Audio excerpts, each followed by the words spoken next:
Thank you for coming to RVNUG. Got a treat here for you today from our April meetup where Sidney Andrews presented on improve your .NET developer workflow with Docker and Visual Studio Code. So two of my favorite developer tools, and now you get to see it in action. Sidney Andrews is a native of Richmond, Virginia, an Azure MVP, and a Microsoft certified trainer. Sidney has authored multiple Azure courses on Microsoft Learn, EDX, and official Microsoft courseware.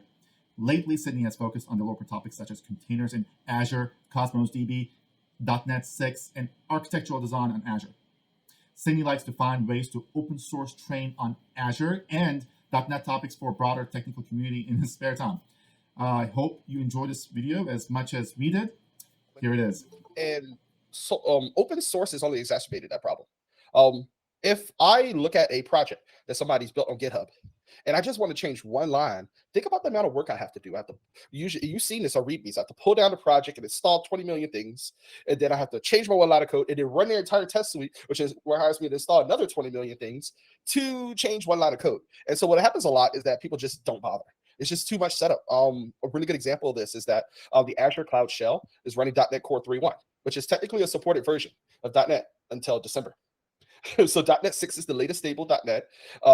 So I just went one day to the GitHub repo and said, hey, this really should be .NET 6. You can run it side by side with .NET Core 3.1, but there's no reason whatsoever we shouldn't be running .NET 6 on the premier scripting developer tool for Azure developers.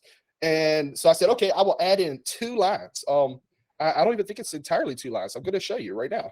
GitHub.com, Azure Cloud Shell, created a PR, add .NET 6 runtime SDK. Here's the file I changed. That's it. Right after I install PowerShell, I added run bash app install. They have a nice little app install script. I'll zoom in a little bit on this. And that does their app install Linux, .NET Runtime 6.0, and .NET SDK 6.0. That's it. That's the entire contribution. Let me tell you, it took me 3 days to get my environment set up so I can make that contribution run the test suite. And I still, to this day, haven't been able to get all green lights on the test suite, even with no changes to the code. And that's just the experience everyone's been having. Now, you take that a step further, and I built labs for learners online. And if somebody says, I want to learn about, I don't know, Azure Cache for Redis, I like to give them an environment and say, hey, take this environment, run your code, write whatever you need to write, and it'll be destroyed after you're done. And while working on those type of projects, I realized pretty quickly that, these are the same problems I was just talking about being a developer, not specific to .NET, but very relevant in the .NET world. There's just no easy, quick way for me to take this project, spin it up, have all the dependencies ready and good to go, and then just make the change I need to make, run the unit test, and be done. So today I'm really going to focus on 2 things. And I feel like once you see them, they're going to be solutions to these problems. Hopefully there's solutions to these problems for you like they were for me. The first thing is I'm going to just, last time I came down to run I went into Docker and .NET quite extensively. And I'm just going to show you today, maybe it's a catch up for some, maybe it's new for others, how I take a .NET 6 project, Dockerize it super fast, super easy, isolate .NET versions so that my dev team don't have to worry about which version .NET is or is not installed in a local machine. And then we'll take that a step further. We'll create what's called a Visual Studio dev container, which is a very special file that allows us to create a pre-baked environment for Visual Studio Code.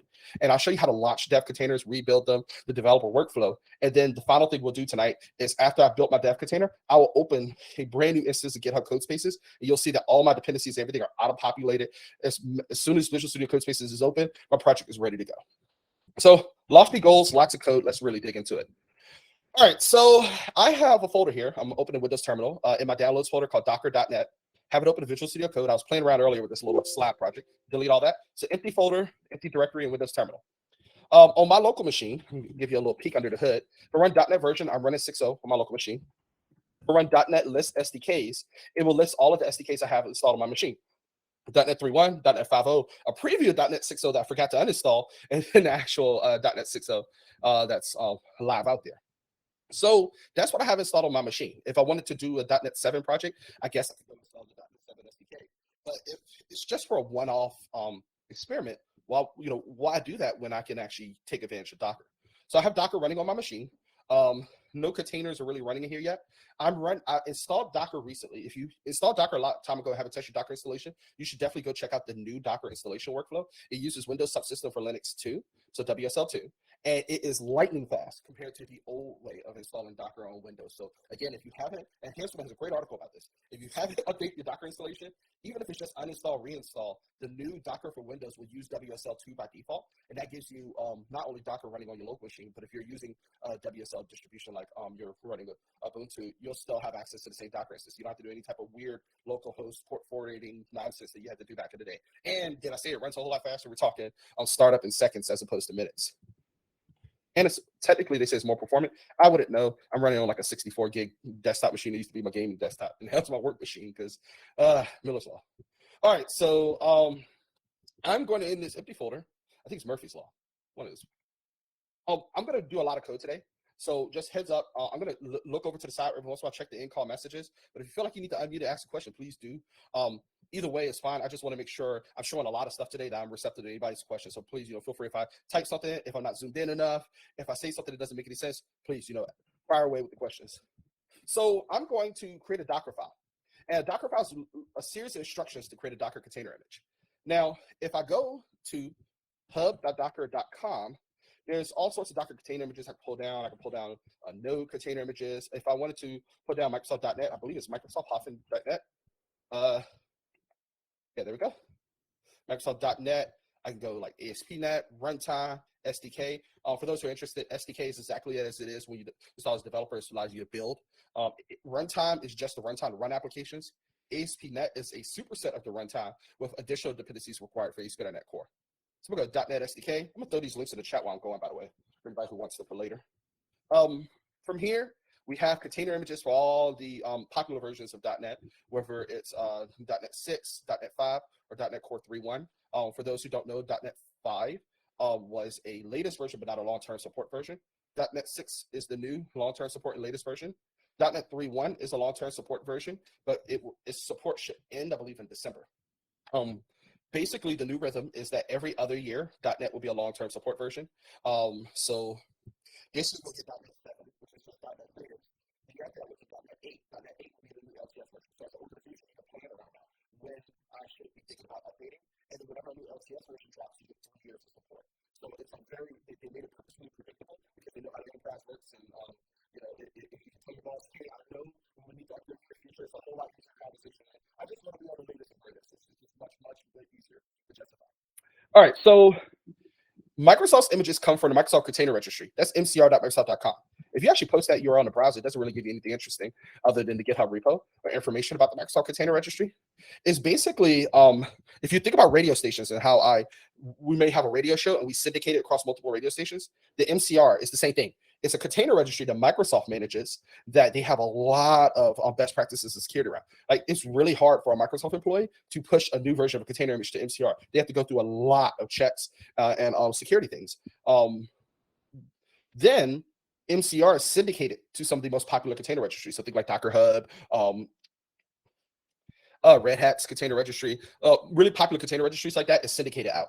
So mcr.microsoft.com/.net/SDK 6.0 is the name of the current long-term support version of .NET as a container image. So I'll just put that in here. I'm going to use a from instruction that basically says we're going to specify a base image. So mcr.microsoft.com.net SDK, and I can put in my version. Now, I have 6.0 installed on my local machine. Just run it one more time to prove to everybody. .NET version 6.0. No demo magic here. But I want to create a container image that's running .NET 7.0. Now, I'm not going to make any other changes. This is going to be a Docker file with a single instruction. So I could go build this using Docker build tag. Tag will be essentially, think of it like the name. The container image is a little bit more nuanced than that, but that's the easiest way to think about it. I'll say .NET env. And what are we building? That's the single argument. I'm going to put period for the current context, which is current directory. Look for a Docker file by default.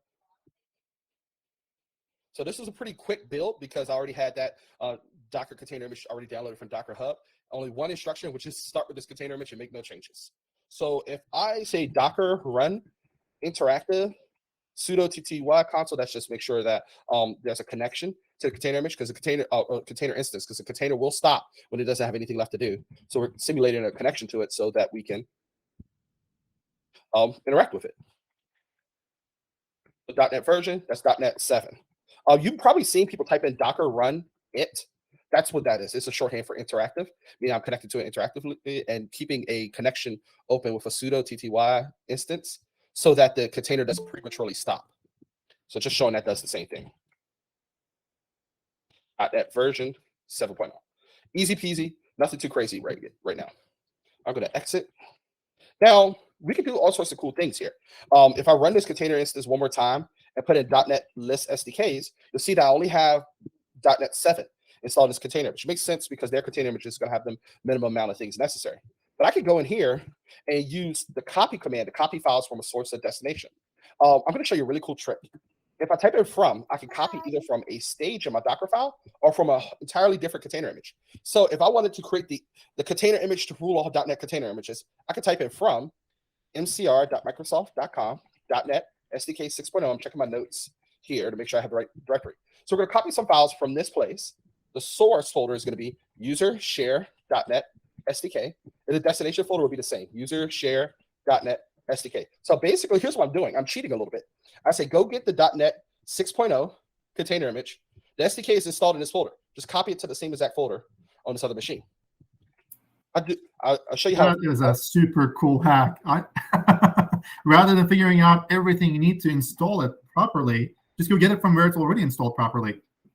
I don't know if y'all seen the meme where somebody throws their mouse, but I spent 2 weeks writing a Docker file to install 4 different versions of .NET on a single container image and figuring out all the package signing keys and all this other stuff. And somebody's like, oh, you could have just did this, but it's not documented anywhere. Oh, that's awesome. Yeah, I was very excited. So Docker build tag .NET environment. I'll just run it again. Docker run it .NET environment. And watch this. If I run .NET version, it's still 7.0 because that's the latest version. But if I do .NET list SDKs, I have .NET Core 3.1, .NET 5, .NET 6, and .NET 7. All the SDKs installed. So if I want to build against any of these versions of .NET, I can. I'm going to put something in the chat for anybody who's interested. Everything I'm doing today is in my show notes. So I don't usually share that to the end because I want you to, hang with me. But I have lots of notes. We can even go even further. Like, for instance, if I don't want, let's say I don't want the SDK, I want the runtime. So let's say I install a .NET tool that requires .NET 5 or .NET Core 3.1. I can get the runtime image instead of the SDK. And then instead of the SDK folder, I believe the runtime is in, look at my show notes, shared folder. Now watch this. Save all that. The change I made is I just changed it from the SDK container to the runtime container. And I'm using the shared folder instead of the SDK folder. And by the way, if you're running .NET on Linux, this is the folder that your installation is installed in. So it's good to know anyways. All right, we're building, running, Docker version. So still, not Docker, .NET version. Having too much fun. All right, 7 is the version of our SDK. If I put list SDKs, I only have one SDK installed on this machine, 7. But if I put .NET info, look at this. I have .NET 7 SDK installed, but I also have the .NET Core app runtimes for 3.1, 5.0, 6.0. And then because the SDK for .NET 7 is installed, I have both the regular .NET Core runtime and the ASP.NET Core runtime. So if I just wanted to host the ASP.NET Core application, not build it, I could totally do that with this machine. But what if you say, well, Sidney, I want you to host a .NET Core 3.1 ASP.NET application, small change necessary.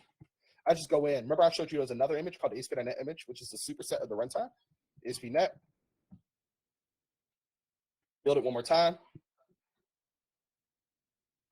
Run it. .NET info. I was about to type in Docker again. There we go. I have the ASP.NET Core and the .NET Core runtimes for .NET Core 3.1 and up, all the way up to 7.0, while only having a 7.0 SDK installed. So if you go write code and build it, you can only build it against 7.0. But we have old apps. Well, they can run against any of the legacy runtimes as long as our team is fine with it. So all of this is in the show notes, but the idea is that there's a lot of flexibility in what you can do. Now, I want to take this a step further. We're building ASP.NET web applications, right? And we want to use these Docker files and have a lot of fun. So I'm going to delete everything for this Docker file. And I'm going to go in here, .NET.NUG web app. This will create an ASP.NET Core Razor Pages application. If I go into Visual Studio Code, I have my Razor Pages with their page and the C# code behind. I know they have a better name for it now. Let's see, .NET.NUG Git Ignore. By the way, that's one that I didn't know about for at least a year. Somebody said, oh, you don't have to go remember to Git Ignore, just .NET.NUG Git Ignore. It's in there. All sorts of cool stuff in here. .NET format will automatically format the code based upon best practices that were established by the .NET team. But if you don't agree, you can include your own format file, and it'll actually physically change the file. So what you can do is you can run .NET format like pre-commit and then commit your code. Or if you have a CI pipeline, you can run .NET format, but there's a flag to actually not make any changes to the files, but only return an error code if it would have made a change. And it automatically fails somebody's commit if they're not following your team's formatting specifications. And that's for that one person on the team who always add 2 extra spaces at the end of the C# file. That's what you got that for. So there's lots of commands in here that if you haven't used the .NET CLI, I'm telling you, get in there. It's a lot of fun, a lot of cool stuff. Here's another one that you probably haven't seen. .NET Watch. It's the equivalent of .NET Run, but it looks for changes to the file. And even has documentation about a hot reload, just like you would in Visual Studio. So localhost 7106, it actually opened up another tab for me. So I'm going to go back over here and open it over here. Here is my ASP.NET Razor Pages application.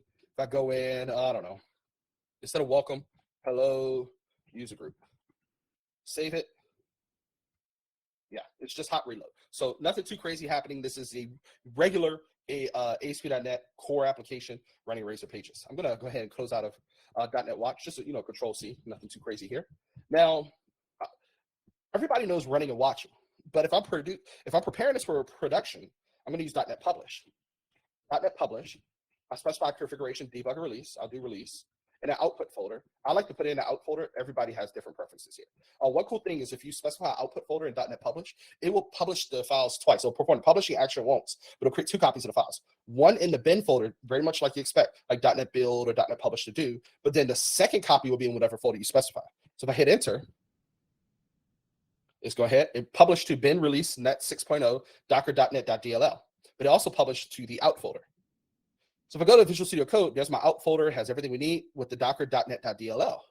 So if I wanted to run this, it'd be .net, but instead of run, I just point to the DLL file. So I'll go to the out folder, docker.net.dll, hit enter, and I'm running the web application. Now I'm showing you this for a reason, because HTTP localhost 5000, when we get around to the point of building this for our container, knowing what .NET Publish does, knowing how to run it without having .NET Run is going to become super important. So we're going to take everything we just learned, because we're dangerous now. We're going to build a new Docker file. So we're going to start from some of the basics. So MCR, Microsoft.com, .NET SDK 6.0. We'll start there, right? One of the best practices for .NET container images, and this actually came about because of a bug in the past. If you use the default working directory, you're going to run into some DLL issues, just because of what the way they set up the directory. They've since fixed this, but the community worked around it by just saying working directory and specifying a different directory where you're going to actually do your code and everything in. Then eventually that just became best practice, and even though they fixed the bug, everybody still does this. So working directory app basically says instead of using a default working directory for this container, we're creating our own directory, and this is where we're going to put everything in. Let me show you another best practice. I'm going to copy, but from my local machine, so I don't need to specify like I'm from. I can just say star.cs project. I'm going to copy that to the current directory, which will be app. Now, you say, okay, Sidney, but you can copy everything over. Why are you just copying the CS project file? Well, what I like to do is copy the CS project file and run .NET restore. So run .NET restore. Every time we add an instruction, that creates a layer of our container image. And if nothing has changed in that layer, when Docker builds again, it can skip that step because that layer already exists. So here, what I'm basically saying is the only thing that's going to be in our container image is the CS project files. If I have new packages to restore, my CS project file is going to change. But if my CS project file hasn't changed, that means no NuGet packages, no modifications to the project structure, there's no reason to run NuGet restore every single time we build this Docker container image. So this layer can basically remain static until we change our CS project file. Now, we can copy the rest of our code and then run .NET Publish, configuration, release, output, out. Now, this creates a separate layer. I pretty much expect this every time I run Docker build to run every time. So any change to anything in here is going to cause this layer to be rewritten. I'm perfectly fine with running .NET Publish every time. I just don't want to restore all my NuGet packages every time. Sometimes you see the .NET team, they'll give you examples of these Docker files, but they never really explain why they are the way they are. So that's why I'm kind of going a little slower than usual. The only downside to copy everything is that it's going to copy everything, including this out folder, this bin folder, and this object folder. Now, in my Git Ignore, we ignore the bin and object folder, so that's pretty simple. We don't ignore the out folder because that's Sidney's special out folder. So I'll add in a step to ignore the out folder. But that doesn't mean anything to Docker. For Docker, I can create a new file called .docker ignore. And this will tell Docker what I want it to ignore.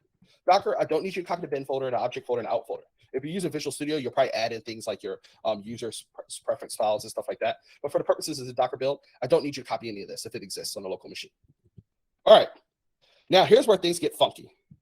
I'm going to do another from. Well, hold on. So you already have a base image. I'm going to make this a stage by giving it a name. So I'll call this my build stage. My second image is going to be mcr.microsoft.com.net ASP.NET 6.0. So I'm going to use the SDK to build this project. But once I'm done building, the final image is going to be based off ASP.NET container image, which has a lot less in it. It's a lot smaller file. I'm going to specify a working directory. I'm just going to call this host. That works for me. And then I'm going to copy, much like we did earlier for from, but instead of specifying a container image, we're going to use this alias for the stage. So from equals build. I don't know why that showed up. From equals build. Now, I know that my working directory is app, and I put the output of my content to out. So it should be app/out. And I'll copy it to the current directory within this container image, which is my ASP.NET container image. So basically get the output for .NET Publish, move it from this stage into whatever the default working directory is, which here would be host. So my entry point, which is the command that should run when this container started, is .NET, I believe it's docker.net.dll.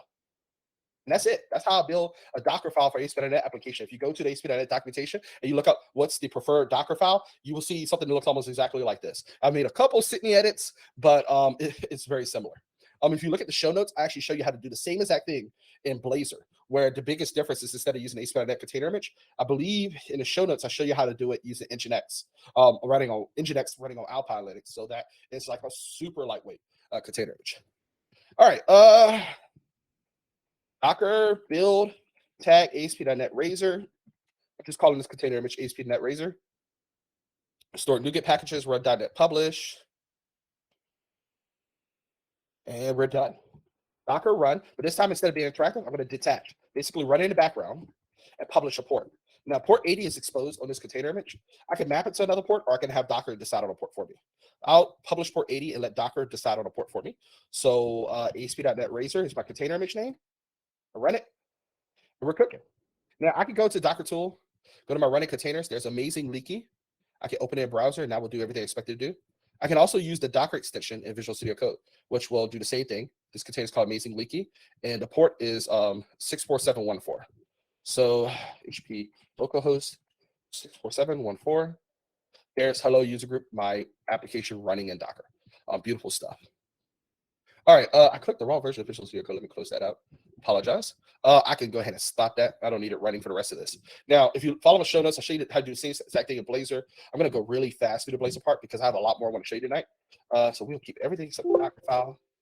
Oh, did I accidentally just delete the Docker file? I just deleted the Docker file. That's okay. Delete everything from here. Clear, .NET new Blazor, WASM. I don't know how we're pronouncing this, but WebAssembly mechanism. Basically, this is a Blazor app that runs client-side and WebAssembly, doesn't require ASP.NET running as a server. You can host this entirely on a static website host. So, I mean, we can test it. It's Blazor. So if I go in, .NET run, give it a second to build, port 7053, GP localhost, 7053. Hold on, did I get the, or, hold on. There we go. I don't know what happened there. All right, and there's our Blazor app. So, I'm not changing the template in any way. This is an entirely client-side application. All right, I'm going to stop it, and I'm going to go in here, and I'm going to create a Docker file. Now, most of the beginning of the Docker file is the same, with one variation. Instead of the SDK 6.0, I'm going to use the 6.0 -alpine image. This is a version of .NET SDK 6.0 image. Instead of running on, I'm going to mispronounce this because I'm not super strong on Linux. Debian Linux distro is running on Alpine Linux. And then this is where things get funky. I'm going to start with the Nginx Docker container, their Alpine Linux variation, copy from build, app, out, and then for Blazor, it's a folder called www root. If you go to bin, debug, net6, you'll see that www root. And this is everything you need to run the application. So app out, www root. And I'm going to copy this to the user share Nginx HTML folder and then the Nginx container image. And then the next thing I'm going to do, I'm going to create an Nginx config file. This file is absolutely necessary because by default, Nginx is not going to know what to do with a WebAssembly thing. It's going to say, you want to run what client side? It's like, no, trust me, I want to run code client side. There's nothing secure in here or anything. but that's what I'm trying to do. So I have to tell it, give it the MIME text that, yeah, you see application WASM, you need to serve it. And then our default page is index.html, and this is our root folder. I'm not expecting everybody to be a master Nginx config today, but that's my Nginx config file. So I'll copy that Nginx config to the etc. Nginx config. So basically, that's where I'm putting it on the final destination. I'm super scared of typos here, so I'm gonna copy from my show notes and paste. Yeah, I think I had a title. I had a typo already. It's CONF, not CONFG. So see, I would have been in trouble. All right. Docker build tag ASP.NET Blazor for directory. I've already pre-downloaded all these container images. That's why it's going really fast. You'll see the same thing in your dev environment. The first time you download it's going to take a while, but once you have it on your local machine, you're good to go. I'm also in the middle of moving my Docker container images to an external drive just because I have so many. Just make it a little bit easier to manage.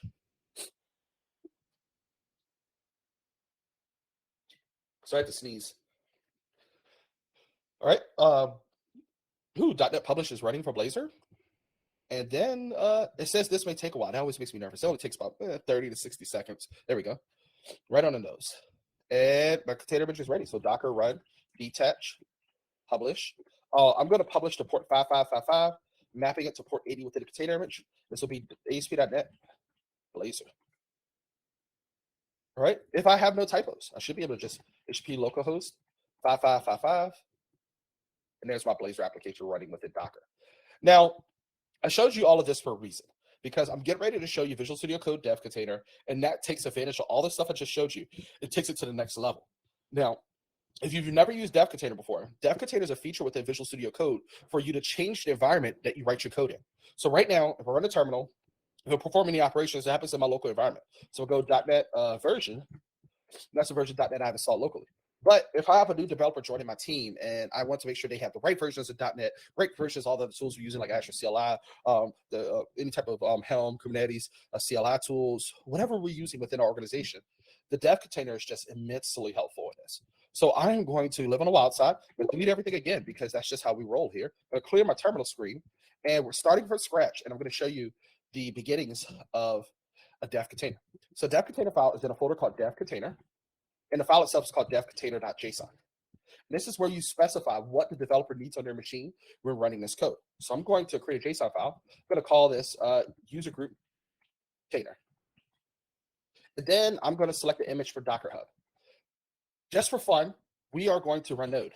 And just for some context, I'm going to run Node version on my local machine. So Node version. I'm running Node 16.14 on my local machine, okay? Node 16.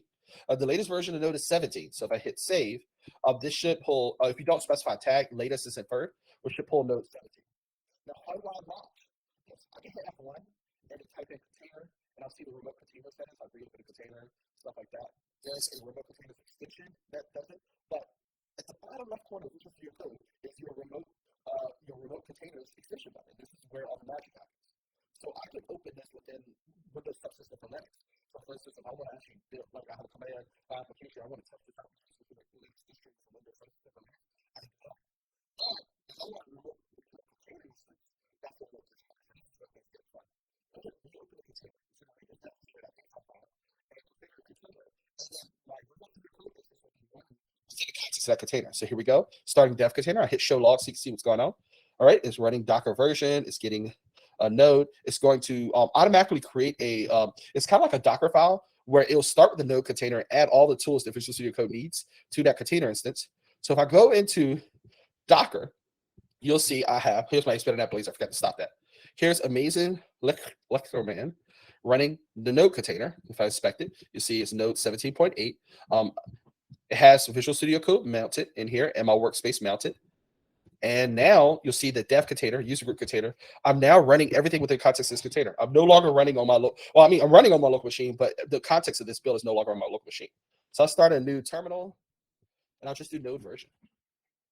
And there it is, node version 17.8. And I can always leave this by just clicking it and say reopen folder locally. And now I'm back to running it in the context of my local machine. Node version should get me 16. I mean, I could do other versions of node, node 14. Save it, reopen the container. Just give it a second to spit up.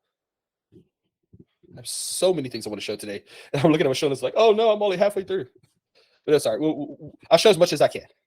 All right, so we're here. Is reopening context is container. One rule of thumb I tell people is when this updates, it says the name of the container. That's how you know you're ready.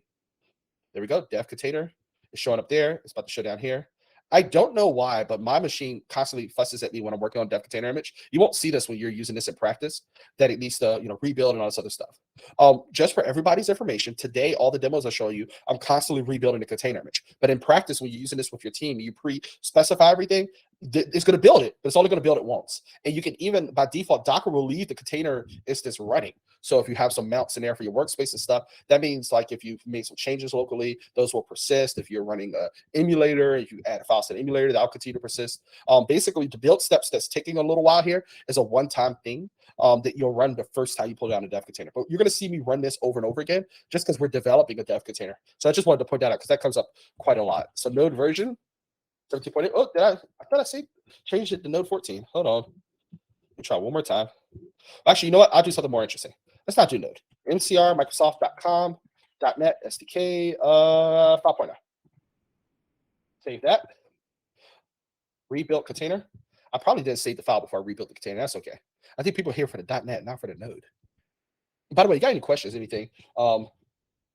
I see some comments here and there in the chat, but if you got any questions, please, feel free to unmute, stuff like that. You're going to see as we start to get into the deeper demos, is the build steps going to go from taking 5 seconds to 30 seconds. So it helps fills the silence when people have really probing questions. All right, dev container should be ready. New terminal, .NET version, running .NET 5 on this dev container instance. And there's also some other images, like for instance, VS Code has their own dev containers they recommend. So I believe it goes VS Code dev containers. Like they have a Python one, a .NET one, and it comes with like multiple tools installed that Microsoft recommends. And they also recommend if you're building your own dev container image, to start with theirs and build up. But this wouldn't be a learning session if we did that. We are going to start with MCR, Microsoft.com, .NET, SDK, 7. Let's do 6.0. That's fine. All right, 6.0. And I'm going to start showing you additional things you can do. So when I'm running a dev container, you notice all my extensions went away.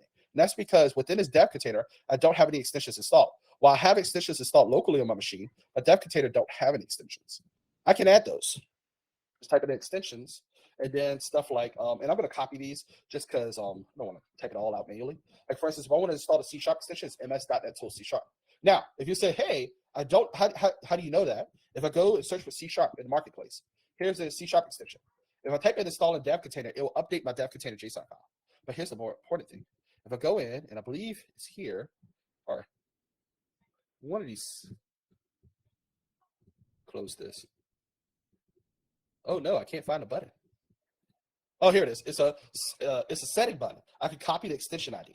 So I can do it here. I can copy the extension ID. You also saw I had to add to dev container setting there. I can just start adding extensions.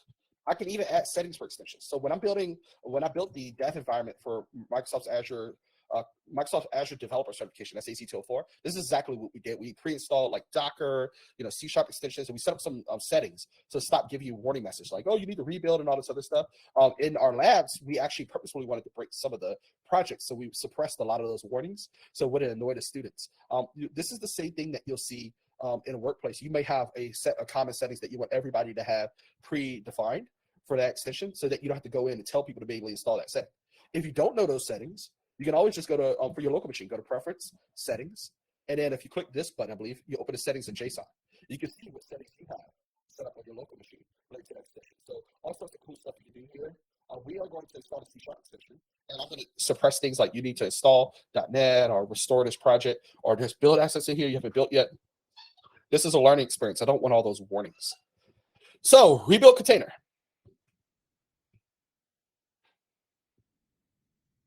Here we go. Rebuilding the container. You see, it just showing you what's going on here. There's an MCR Microsoft.com container that and rebuild. I mean, it's spin up the container instance, but setting up all the settings and make sure all those are synced up is pretty much the key to the game. And watch this. Now that we've set this up and everything's cooking, I will have C# Intellisense. So I will, within this container, .NET new console, just like I did earlier, .NET add package, colorful.console. This is a top level statement program, so I should be able to just jump right on in. And by the way, I'm still fighting a good fight. All the courses I built use top level statements. We found in the real world in practice that in enterprises, people love having the main method, but outside of enterprises where we're teaching people, like, here's how to use Cosmos DB's SDK for the first time, they don't want to write plumbing code. They want to literally just write using static and then whatever library. So using static system to drawing the color, that way I could just reference the colors without saying color dot. And then using console, but an alias console with colorful.console. And .NET 6 already has implicit usings, so things like system stuff like that's already baked in. I can just write console, so this will be colorful.console. Write ASCII. Here I can say hello user group. Hopefully there's enough space for this, and then just use red for the color instead of saying color.red. All right, ooh, that's my local machine. Let's run this in Visual Studio Code, and hopefully I have enough space. .NET run. If I don't, I'll just change the message. Oh, it's too long. Hello. Jackie.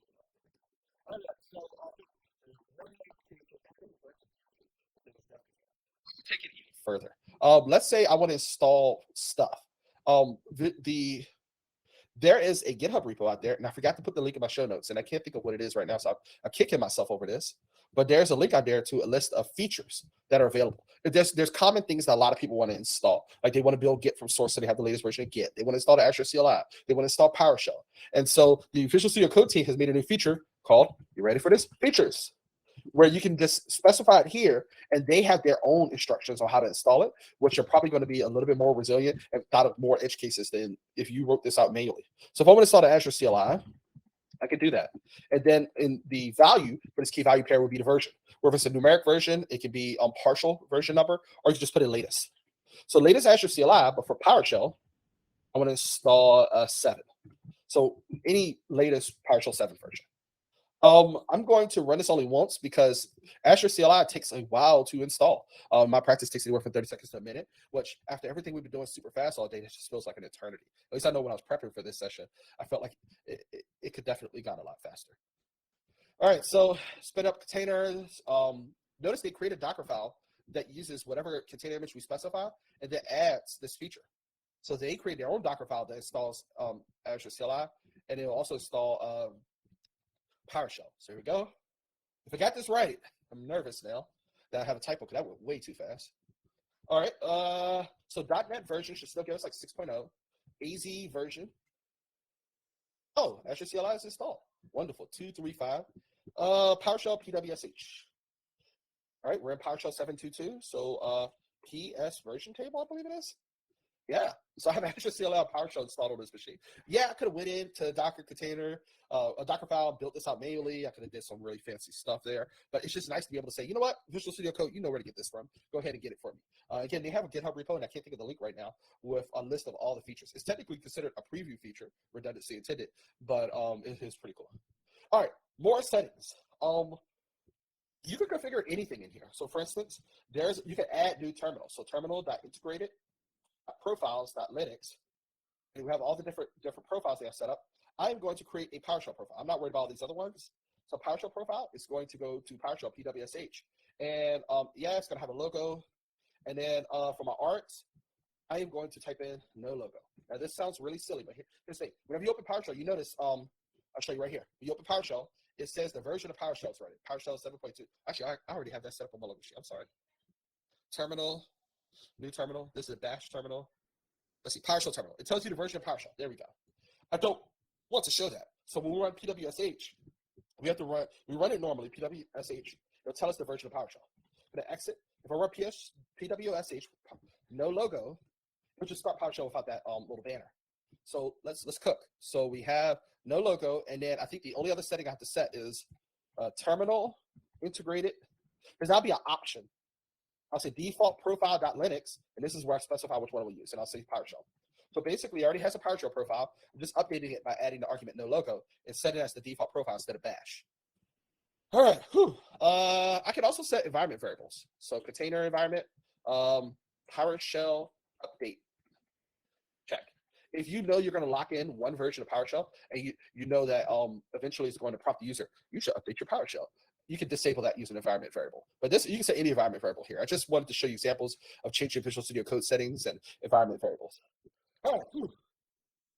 While that's building, anybody got any questions? Anybody want to throw an egg at me? What do we need to do? This stuff has changed the way I've completely built labs, built content. I build a lot of content on Microsoft Learn. If you haven't been to Microsoft Learn, 100% free, hands-on content. And this is how we build this stuff so that you have a great developer experience. And I'll show you what that looks like in a second. Do you check your dev containers in with like source code, or do you keep them separate? That's controversial. I do. I have a dev container JSON file per project. But what I will do is I will actually pre-bake an image, and then the dev container file just points to that image. I've seen teams that have this level of customization. The reason we don't keep it separate is because the dev container tends to be highly personalized per project. So, for example, one project might need one version of .NET, or another project might need a Windows container running, I don't know, .NET framework. Another project might need, you may be working on the only project in your team that's using Redis cache, so you want the Redis cache extensions installed. But on other projects, you might need the Azure extension installed. So we find it be highly personalized. You can definitely put this in another repo, reference it. There's all sorts of ways to extract it out of this. But in my practice, what I've been doing, we always put the dev container in here. And I'm going to show you why in a second. We put the dev, well, not in a second. At the very end, I'm going to show you why we put the dev container in, because it enables some really, really powerful features. All right, we're in new terminal. All right, got bend the knees. Okay. There's nothing to type. I just forgot that there's nothing to type here because the default terminal is PowerShell. That's what we just spent this entire time setting up. Yes, version table. A default terminal is PowerShell now instead of Bash. That was the whole point of this demo. That's the fun part about this. Okay, so I showed you how to do all this with these pre-baked images and all the other stuff. What if you wanted to use a different container? Instead of using stuff for Docker Hub, you want to build your own container image. Well, we'll put a Docker file in our dev container folder, and then instead of image, we'll replace this with build, and then I believe it's Docker file, and then the name of the Docker file. So in this Docker file, this is where I will specify what I want to do. So from mcr.microsoft.com, .NET SDK, let's do .NET Core 3.1, just for fun. I'm going to delete the code in here because we don't need this for this next demo. So I have my dev container as a Docker file, dev container JSON file. All right, rebuild my container. My Docker file, my dev container started to get pretty big. So I get a little nervous about the rebuilds. Again, in practice, you only build it once ever, and then it's just running or needs to be restarted rather than rebuilt. But when you're developing a dev container, sometimes if you have a really complex dev container, it can take a minute or two to rebuild it. So I say that this experience of having to wait for it to rebuild over and over again is just unique to when you're authoring the dev container for your team. It's not going to be your day-to-day dev experience at all. And you can make that even more efficient. I know teams that have worked on optimizing their corporate container image so that it's just super fast launch. And then that even if you're doing an initial build, it's super fast. I'm not saying it's worth the effort, but it's definitely something you can do. All right, so we built from a Docker file. So if I just say .NET version, we're running .NET Core 3.1, so pretty cool. I can say .NET new list and see all the templates that are available in .NET Core 3.1. So Windows forms, class libraries, console applications. I can say .NET tool list all the global tools installed on this instance. Is nothing really installed, but I can go to my Docker file and do stuff like, for instance, if I want to go to NuGet.org and I want to get some Azure project templates. So Azure, I'm going to go to filter. I'm searching for Azure on NuGet.org, and I filter by templates. There's also some really cool Azure project templates. There's the Azure Functions Worker Item templates and project templates. That sounds cool. So .NET new install. Microsoft Azure Functions Worker Project Templates. Okay. Copy that. Run. Since it has .NET on there, I can just install this. I can also install global tools. Let's go back to NuGet.org. I have this really cool tool I built with the Azure Cosmos DB team. It runs on .NET Core 3.1 called Cosmic Works. It allows you to populate Azure Cosmos DB database automatically. I'll grab that tool too. For those who've never seen this before, .NET New Install allows you to install item or project templates, much like you do in Visual Studio. Matter of fact, when you install it here, you'll be available in Visual Studio. .NET Tool allows you to run CLIs, much like when you go to NPM and you install a CLI for NPM. Same concept with .NET Tool. The only thing I'm going to call out here, and this is something that's just unique, they're working on it right now, is that the .NET container images don't have .NET Tools in their path. And it's I have a link in the show notes to the GitHub issue where the product team is being fussed at about this. Like, how on earth do you have a .NET container image and you don't have the .NET Tools on the path?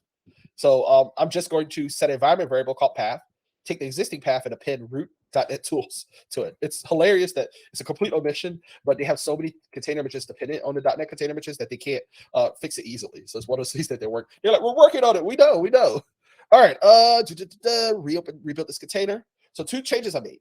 We're installing the Azure Functions project templates, and we're installing the CosmicWorks.NET tool. So this is going to run pretty quickly. There we go. There's a Docker file. We're now installing Azure Functions project templates. We're now installing the CosmicWorks.NET tool. Okay. Kicked out at that. We're getting close to being done. This is the part where it's installing Azure CLI and PowerShell. This is probably going to be the longest build today, by the way. Then I'm going to show you how to build this even faster. This is the last of the regular build. So it makes me nervous whenever it takes so long to build. It's installing Azure CLI and PowerShell right now. The funny thing is the way it does this is it does it with nested Docker files. It uses your Docker file to build your container image. They use their own Docker file to start from your container image and install Azure CLI. Then it does another Docker file to start from that container image and install PowerShell. So it's a pretty slick way to implement it, but that's what's really going on underneath the hood in case you were ever curious. You can always track it by just going to Docker and see what they're doing. You can go to images. You can see the images they're using right now to do the build steps. I think I have, let me have a whole bunch of running, exited containers. But I know things are kicked off. There we go. It created a new container image called VSC Docker.net. That's the Visual Studio Code Docker.net container image they've created. That is a superset of everything I specified. All right. Whew. So if I open a terminal, this one PowerShell terminal, this default, I can run CosmicWorks help. It tells me how to use the CosmicWorks command line tool. I don't have a running version of Cosmos DB, so I'm not going to worry too much about that. And I can run .NET new func to create a new Azure Functions project that has a program CS file, sets up the hosting, our host JSON, local JSON, docker.net CS project file, and a Git Ignore. And the cool thing about this is that if you have the Azure Functions core tools, which is another feature that you can use with the dev container, then I can just go function add, and add my functions. So this is all pretty cool stuff. All right, I'll show you the hard way to do this. Let me show you the even harder way or easier way, depending on your perspective. We built everything manually using a Docker file. I'm going to ignore this Docker file for a little while. We have all these extra features, so on and so forth. But what I am going to do from this point on is I'm going to get rid of PowerShell, try to speed this build up a little bit for these last 2 demos. And then I'm going to share the link out again to the gist one more time. Now, we're building from a Docker file, but we have one more option. We could do a Docker compose. Oh, I misspelled compose. A Docker compose file. And here, we can specify whatever file we're going to use for Docker compose. So I'll say docker compose.yaml, put a nice little comma, and I'll create a Docker compose file. This is, if you're used to Docker compose, it allows you to compose one or more containers together into a group that depend upon each other, can network between each other, all sorts of cool stuff. So we're going to use version 3 to start. We're going to build some services. The first service we're going to build is called dev.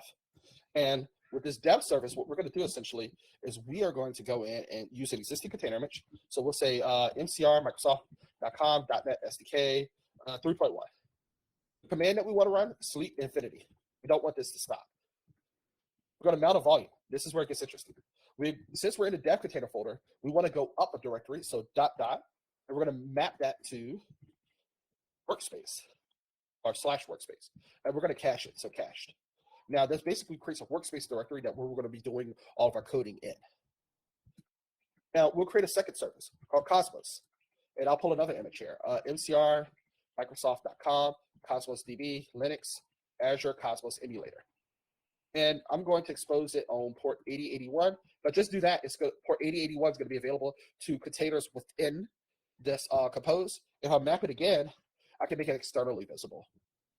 Now for this, I'm going to put in a depends on Cosmos. So basically, we have our appropriate build order. Also, this creates a link so that I get this dev container can talk to the Cosmos server, or this dev service to talk to the Cosmos service. So that's a Docker Compose file. I could do a whole other 2 hours of Docker Compose by itself, and I'm not even an expert on it. That's like a Kevin Griffin or something. But let's take the Docker Compose file. We're going to use the service called dev, and our workspace folder. It's going to be called /workspace. All right. This one is a little weird. If you're switching from regular Docker container into a Docker Compose, sometimes the first time you switch over, it could be a little buggy. So usually this is kind of great if you already have it pre-baked. Let's see. We're gonna live in a wild side. It's a bug with Visual Studio Code.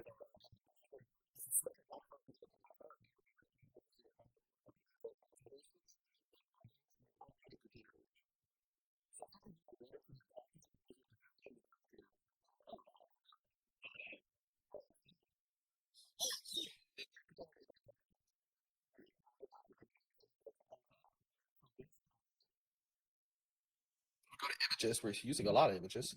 If we go to containers apps, doesn't have it quite ready yet. It's installed Azure CLI, so that takes a second.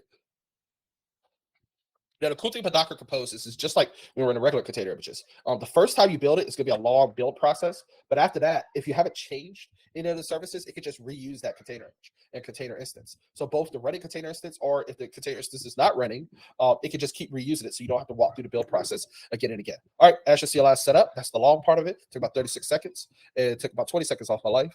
And this is the part that makes me nervous. It's like, okay, why is it taking you so long? Images. Maybe I'm being impatient. I'm fussing at my machine for taking a minute to build a multi-container Docker Compose deployment. Here we go. Docker.NET dev container. We open it up. Has two containers running. My Cosmos container, which exposes port 8081, and my dev container. Perfect. So I expect it to be almost ready here. Yeah, we're running within that container. Yeah. All right. So from here, just real quick, just to prove it out, and I'll show you the even more fun version of this. .NET version, we expect that to say 3.1 with a dev container. The dev container can ping the Cosmos container. Now, this is where it gets weird. You would think that I'll just say localhost and the port number. That's not correct.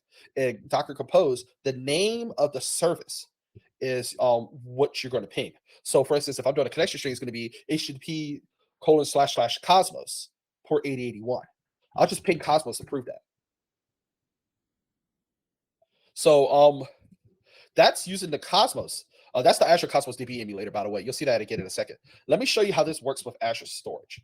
So I'm going to combine everything we've done all night together into one final demo. We have our Docker file. We start from .NET SDK 6.0. I am not going to type this all out manually because I think people have labs to get to. We're going to copy from the .NET runtime for 3.1. We are going to install a global tool and install a template.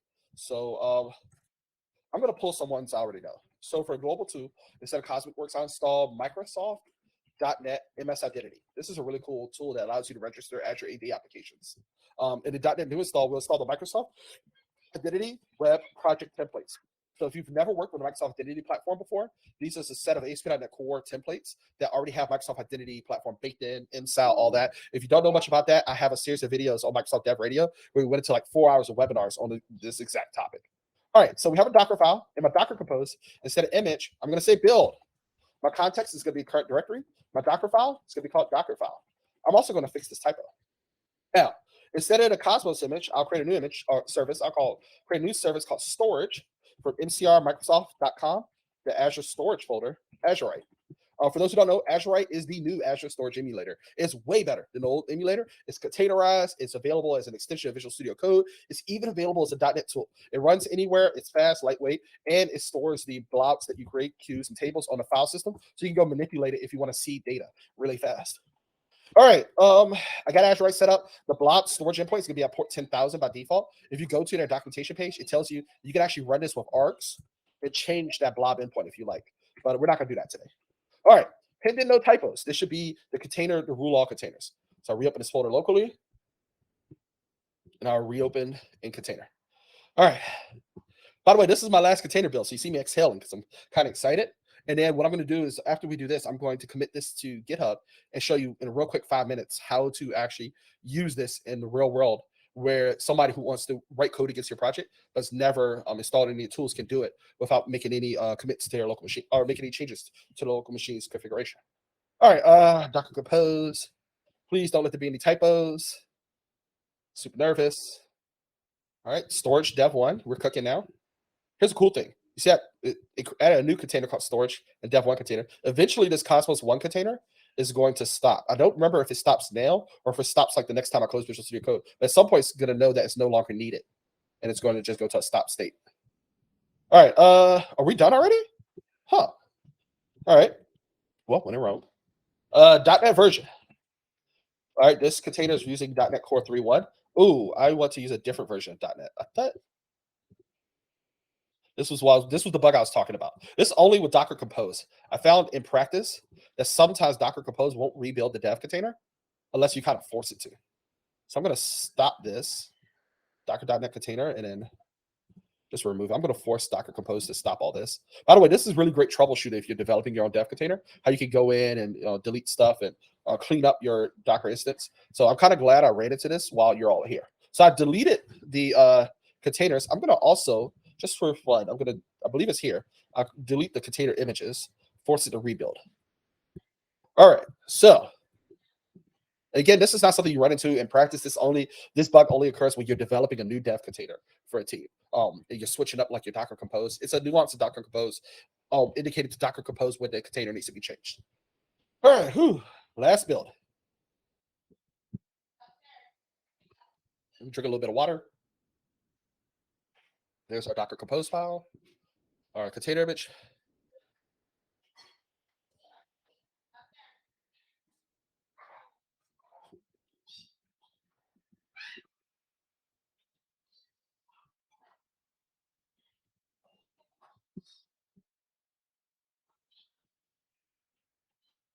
And there we go. All right, so new terminal. .NET version should be 6.0. Yep, .NET list SDKs. Only 6.0 is installed, but if I run .NET info, I have the .NET 6.0 SDK, but also the .NET Core 3.1 runtime, because one of the .NET tools I use requires .NET Core 3.1 runtime, but not the SDK. Awesome. I'm going to build a new project. So actually, let's test all of our tools. .NET MS Identity help. There's our MS Identity .NET tool. .NET new list. If I go to .NET new, I'll see different versions of these. Be closer so you can see a little better.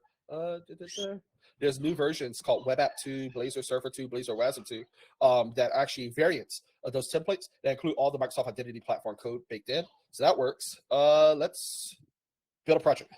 .NET new console. .NET new Git Ignore. All right. And then .NET add package Azure storage blobs. That's for the Azure SDK. That's all the code you need to manipulate blobs. And I'm going to initialize this as new Git repo. So Git init. You'll see on the left-hand side, I have 6 files ready to commit. My dev container files, my Docker Compose and Docker file, my CS project file, my program CS, and my Git Ignore. Let's edit this program CS file. Actually, I'm going to open it normally and write our code. So using Azure storage blobs. Now, here's the interesting thing. I noticed I didn't get Intellisense. If you're a Visual Studio Code, you don't get Intellisense, just .NET build. Sometimes OmniChart, especially if you switch it between multiple dev container instances, need to be reminded of where you are. So it says I can't build because you need some code to run. So console by right line. Okay. The top level statement requires some code to run. All right, we're built. All right, using Azure storage blobs. I should be able to just say string connection string equals, and then blob service client equals new. And I can pass in my connection string. Cool thing, latest version of C#, you don't have to specify the name of the class twice. All right, for the connection string, let's go to documentation. The Azure documentation has a page. I copied this link from somewhere else. That's why it's so slow. Azure documentation has a page that talks about installing Azure and using it with tools and SDKs. Basically, Azure has an account named dev store account and a fixed key. Now, you could just say use development storage, and that's fine. But this is going to assume, and it tells you here in the documentation, that they're using 127.0.0.1. And we know, because we're within Docker Compose, that we're not going to use that. So we basically need this connection string. We just need the blob endpoint part. We don't need the queue or table endpoint. And we need to make one small change to it. So I copy it in. The key and account name is all the same. Endpoint protocol is HTTP. That all looks good. But instead of 127.0.0.1 or localhost, this service is called storage. So that's how we're going to reference it. So save, and that's how we're going to address it. Var container equals client, not get blob container client. Files, await container, that create, if not exists async. Basically, get the container client, which doesn't do anything server side yet. And then it's only when you call it asynchronous method does actually perform a server side operation. If that container doesn't already exist, create it. All right, let's test this out. New terminal. .NET run. I didn't write anything to print out to the console. So long as it runs and returns, I know things will cook it. Now, I have to Azure Cli stuff. One cool thing about Azure Cli, you know, Azure Cli, we don't need to authenticate to that. Since the AZ storage container, we're passing a GitHub container. It's not just that. To pass a registry, it's a, list all the containers in the storage account. The only reason I'm thinking Azure, we're actually trying to access something to Azure using my credentials. Oh, I put the wrong address there. It says storage. There we go. There's my JSON array. Name is files. So our containers there. I mean, I can also put in query name. I just return a JSON array. Well, the names of all my containers. So I'm gonna commit this to Git, initial commit. And last thing I'm gonna show you today. And I'll let y'all on your merry way because I showed you so much. And even my brain's a little melted right now because I can't believe we got through all of this without any major demo bugs. I'm gonna create a new repository at GitHub. This is awesome. Can't believe that name is available for me. Public, and nothing else. All right. Now I'm gonna copy the name of the URI for this repository, and then I'm gonna go back in, go to Visual Studio Code, and you can do this with the command line. I just like doing it in the UI. I'm gonna go to remote, add remote, paste it as URI. I'm gonna call it origin. And then I'm going to push to origin. It's going to prompt that I need to log into GitHub. That's fine. I'm going to sign in with my browser. There we go. And then in a couple seconds, there we go. My code's here on GitHub. Now, here's where things get funky. I'm going to close my dev container and close Windows Terminal. We're going to do the rest of today in the browser. So I'm here. I'm a developer. I see Sidney's This Is Awesome project. I want to write some code, but I don't know what version of .NET he has installed or anything like that. Well, luckily for you, I have a dev container folder. So if I go here, go to local, if I clone it locally, Visual Studio Code will prompt me to reopen this as a remote container automatically. But if I go to GitHub Codespaces, even better. GitHub Codespaces will just see the dev container folder and say, oh, I need to build a container. So I know how to do that. And there's a list at the end of our show notes today where I show you some examples where we've already done that. Like for instance, here is, I need to copy these URLs. Here is the AZ Dev Workspace. This is what we built 2 years ago. Dev container JSON file that says use Docker file, use PowerShell's integrated shell. When the workbench starts up, don't open any files. Here's some common C# settings, and here's all the extensions we want installed. And then the Docker file itself, and this was back before features was around, so I installed everything from scratch. Azure Functions Core Tools, .NET Core 3.1, some templates we had, Azure CLI, PowerShell. It's so much easier now, by the way. But back then, it wasn't. So basically, all the Azure developer labs ran on Ubuntu and had all this stuff installed. And so, I mean, anybody could just go to AZ Dev Workspace, code, open up a GitHub Codespaces, and they have a workspace with all that software installed. I'll show you one more. This is one I built for the Azure Cosmos DB team. They are testing the Azure Cosmos DB migration tool. And Azure Cosmos DB migration tool, just to show you what it does here, is it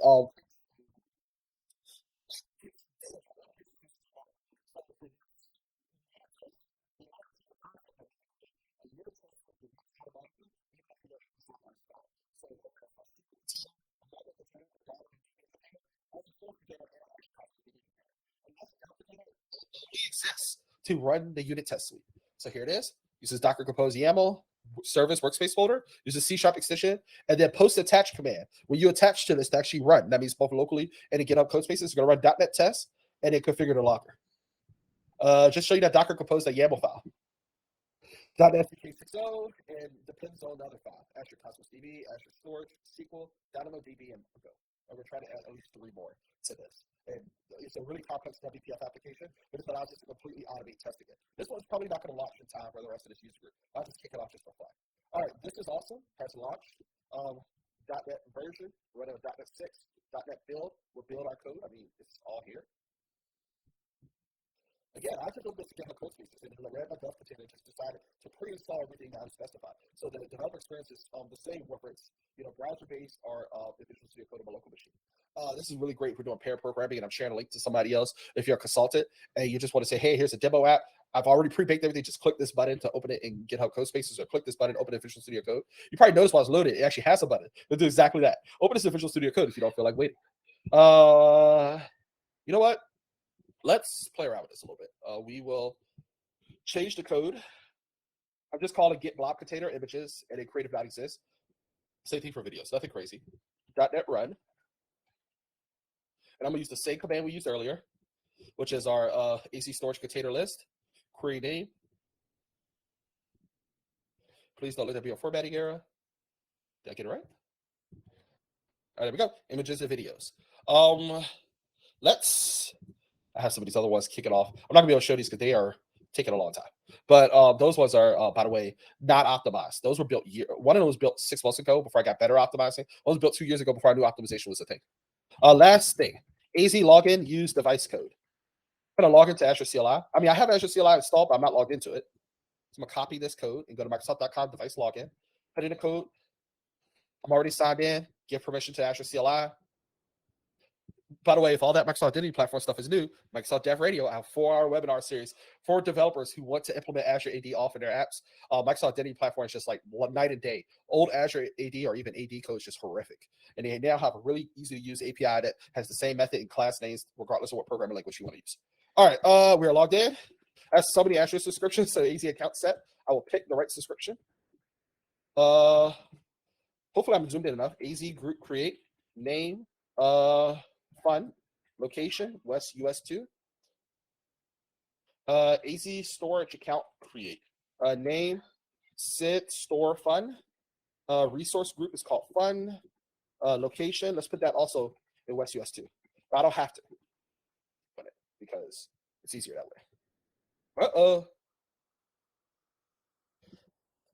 Oh, I put 3 dashes on location. Well, you know, that's what new lines do to you. All right. I'm just widening up so make it a little bit easier for me to read. Creating a storage account. I mean, if I go in, oh, that's my multi-DB dev container. Oh, wow. It ran .NET test. It failed. That means I must have a broken test. That's not really proud of that, but oh.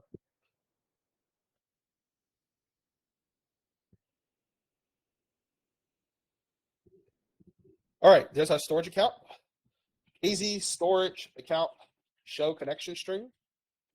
Name, we call it Sid store fun. Resource group is called fun. They'll print out the connection string for us. Wonderful. All right, AZ storage container list connection string. Oh, connection string.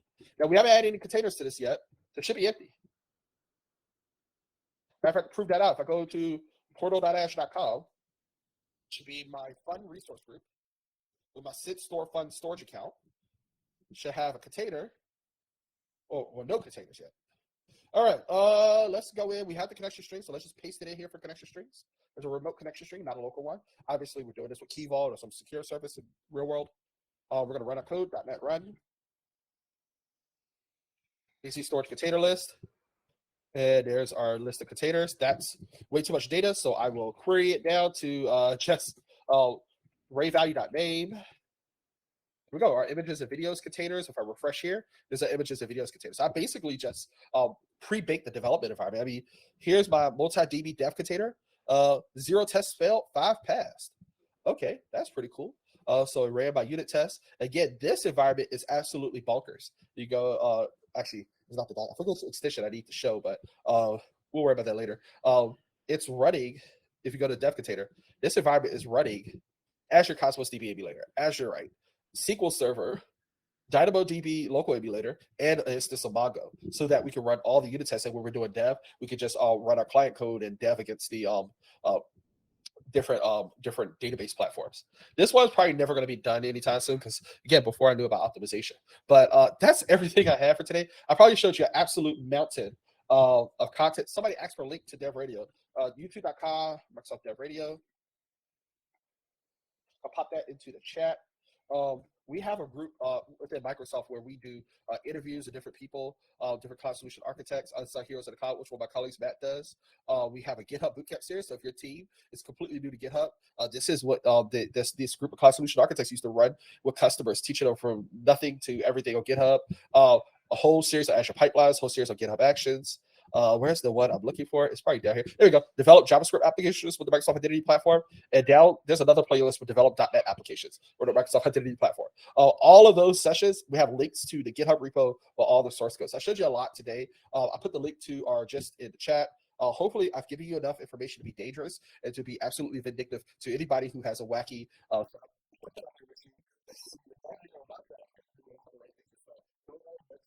So thank you all for having me. I know I probably ran like 10 minutes over. I still can't believe we got this much content in this short amount of time. Again, I always appreciate well, normally this is the part where I always appreciate coming down. I can't wait till I can come down again, but for now, I just appreciate this community always being welcoming of me and my wacky presentations. Love having you every single time, Sidney. You blow my mind, man. Great stuff. Great stuff. I mean, the VS Code, I'm already like, you're using VS Code every hour of your day. Just more reason. I'm kind of addicted. I'm going to have to like do something about addiction to VS Code soon. And the other thing I'm doing a lot more than I thought is I'm using GitHub Codespaces way more than I thought. I have a iPad Air, and with the keyboard, it's nice to be able to just click on the GitHub repo and say open Codespaces, and I'm full dev environment. It doesn't matter that there's nothing installed on that device. Not saying that's my daily driver, but it's just nice for when you're on vacation. I'm not advocating working on your vacation, but you get that one PR that you've been waiting on for 3 weeks, and they said you have a single typo. Okay, I can handle that. Yeah, I worked my previous job. We hired a ton of interns. We'd have as many as 30 interns at one time, and ramping them on and off projects was very key. So we had already started using the remote connection with containers, but 90% of what you covered today, I had no clue about. The dev environment, the dev container. Yeah, so that's something. And then now knowing that they could do that, because that was one of the issues. You got 30 interns. One of your more expensive costs also becomes hardware. For them to ramp up on. But if we actually had them connect to Azure containers, whatever, but now if we could use GitHub Codespaces, holy cow. It's just, I'm kind of excited. So I'm going to have to get the recording and watch it again and go through it maybe a little bit slower. Yeah, I know we had to cover a lot really fast, but the Intellisense has all the code I wrote out. So if you want to run through it on your own time, that's the easiest way to do it. That's how I run through it. What I will say is I didn't cover maybe 75% of the dev container file. We haven't talked about how you can expose ports. Like if you're doing lots of web development, you would expose specific ports. So like for example, if I'm doing a .NET application with a SQL backend, and I want SQL to be exposed within the dev container, but outside the dev container, I want port 80 exposed. But my local machine mapped to 5555, then that's totally something you can do in dev container JSON. We didn't talk about image registry credentials. So if your organization has private images and you don't want to make those images public, you can totally do that and set up your image registry. ACR, GitHub. GitHub has an image package registry. Azure DevOps has a package registry. What's what I'm thinking of? Google. Google has a container registry. Lots of wacky stuff. Even if you use a Docker Hub, you get a Docker Hub Enterprise account. We haven't talked about beyond the features where you go into command arcs. So for instance, you can set up Azure right and do custom port numbers, or you can set up like a container image and have it run a custom command. You kind of saw me allude to that in the multi-DB dev container, where as soon as you open it, it runs .NET test to show you that the test passed before. So don't look, the test passed as of you opening this. So anything that fails is your fault. But stuff like that. The only thing I think is missing is a dev container story around Visual Studio itself. It's so ubiquitous everywhere else. Nice. Oh, and you know what? There's one more link I owe everybody. I should have put this in the notes. There is a dev container reference file. Somebody said Codespace is like Gitpod. Absolutely. Gitpod is how I went down this rabbit hole. I was using Gitpod, and I was using some other tooling where we were setting up pre-built images using containers. I'm sorry, I didn't scroll until just now, so I missed that message. So that's how I got into this rabbit hole. And somebody else said, hey, we're using GitHub Codespaces. Do you have to provision a VM? No. So GitHub Codespaces cost money. But you're paying for an amount of compute you're going to use. So for me, well, it doesn't cost money yet. It's going to cost money. But if you're in the preview, you're continue to be free now, but they're not accepting anybody else into the preview until they figure out their billing structure. So it's kind of like it's a public preview, but with no new entry. Kind of weird thing. I think it's super weird because this is personal. What really got me into this is I like to be able to go to high schools and have kids write code on their Chromebooks, and Codespaces was the way to do it. And so now that they're kind of in that weird phase where nobody else can join, but they're not charging anybody who's already there. It's a non-starter for me. So I'm exploring right now what some of you talked about, which is using container services like AKS or Kubernetes to host the container instances and then connecting to that for dev container. Which you can totally do. You can connect to an already running container instance. We have a financial company in Richmond who does exactly that. They went to Azure, but they had at least 2 racks that weren't ready to be obsolete yet. So they just run all the containers on there. So the devs don't have to run Docker locally. Because even with 64 gigs of RAM on my machine, I feel it sometimes. Because Docker can get up to 50 of those gigs. All right, I hope I answered everybody's questions. There was some really good questions today. Awesome. Great. Thank you again, Sidney, for joining us and enlightening us with great information. I've learned a lot and going to be following up on a lot more of this. So appreciate you very much.